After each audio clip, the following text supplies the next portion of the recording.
আসসালামু আলাইকুম। সবাই ভালো আছেন? আজকে আমরা আসলে সবাই একত্রিত হওয়ার একটা মূল উদ্দেশ্য কি, যে আমরা এই ট্রেনিং সেন্টার থেকে সিঙ্গাপুর যাচ্ছি না? তো আসলে সিঙ্গাপুর যাওয়ার আগেই যদি সিঙ্গাপুরের যে রুলস অ্যান্ড রেগুলেশন, আইন কানুন আমাদের কিছু জানা দরকার আছে নাকি? যেহেতু আমরা কখনো সিঙ্গাপুর যাইনি, গেছি কখনো? এই জন্যই আসলে সিঙ্গাপুরের যে আইন বা কানুন এগুলো খুবই স্ট্রিক্ট। তো প্রথমত আমরা সিঙ্গাপুরে যারা নতুন যাচ্ছি তাদেরকে মানে যে কথাগুলো বা যে রুলসগুলো স্মরণ রাখতে হবে। সেটা কি, এক নম্বর হলো মারামারি করা যাবে না। প্রথমত কি, একজন একজনের সাথে মারামারি করা যাবে না, কোনো কিছু চুরি করা যাবে না। কি বুঝছেন? অনেকে দেখবেন সিঙ্গাপুরে অনেক বড় বড় প্লাজা আছে, এই আছে সেই আছে, মনের ভুলে নিয়ে আসে, এই ধরনের কিছু করবেন না। কটা গেল পয়েন্ট? আরেকটা হলো কি, রেপিং মেয়েদের দিকে ইফটিজিং করা যাবে না বা কোনো রেপের সাথে কি জড়িত হওয়া যাবে না। ড্রিঙ্কিং অ্যালাউড আছে, বাট ওটা আমরা যেহেতু সবাই মুসলমান আমরা এটা পরিত্যাগ করবো, ঠিক আছে?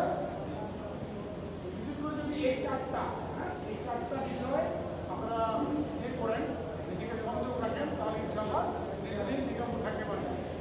কথা কি বুঝতে পারছেন? আমরা যে কাজ করতে যাচ্ছি সেই ইসিপিআর, এই শিপেরে বা কনস্ট্রাকশন সাইটে কাজ করতে গেলে আমাদের লাগবে পিপিই, পার্সোনাল প্রোটেক্টিভ ইকুইপমেন্ট। কথা বুঝছেন? আপনারা যে কোম্পানিতে কাজ করবেন উইদাউট সেফটিতে কাজ করবেন না, কারণ আপনারা যে যাচ্ছেন সবাই আত্মীয় স্বজনের সাথে দাঁড়াইছে না, আবার আপনারা আসার জন্য অপেক্ষা করবে। কে অপেক্ষা করবে?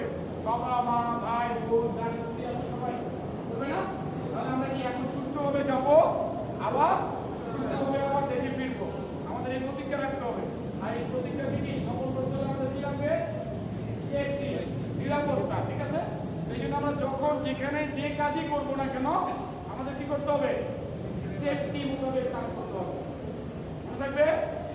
তো আশা করি আপনারা আমার এই কথাগুলো অবশ্যই স্মরণ রাখবেন, যে আমি আমার ফ্যামিলি সবাইকে রেখে আসছি, আমি এখানে কাজ করতে আসছি।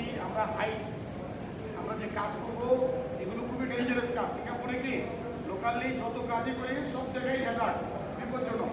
এই জন্য আমরা যখন কাজ করব কাজের সময় কি আমাদের মাইন্ড সবসময় ফ্রেশ রাখবো, সেফটি ফলো করলে হবে না। অনেক সময় কি কাজ করতেছি বাড়ির কথা মনে হয়েছে, গার্লফ্রেন্ডের কথা মনে হয়েছে, অনেক ধরনের এই ধরনের কাজের ক্ষেত্রে করা যাবে না। এটাও একটা সেফটির একটা পার্ট। এই জন্য যখন কাজ করব কাজের সময় কি আমরা শুধু কাজের কথাই মনে রাখবো। কোনো কিছু সমস্যা হয়েছে কাজ ছেড়ে নিচে নেমে এসে কথা বলবো। কথা বলছেন না? মোবাইল ইউজ করবেন, কাজের মধ্যে করবেন না। আইডি কাজ করতেছেন ভুলে অনেক সময় সেফটি বেল্ট পড়া হয় না, তাই না? এই সেফটি বেল্ট না পড়ে অনেক সময় মোবাইল হাত টানতে পড়ে যাবেন। এই জন্যে বিশেষ করে মোবাইল ব্যবহার করলে কি করতে হবে? যে কোনো জায়গায় স্থির হয়ে ব্যবহার করবেন, ঠিক আছে? সর্বোপরি আমরা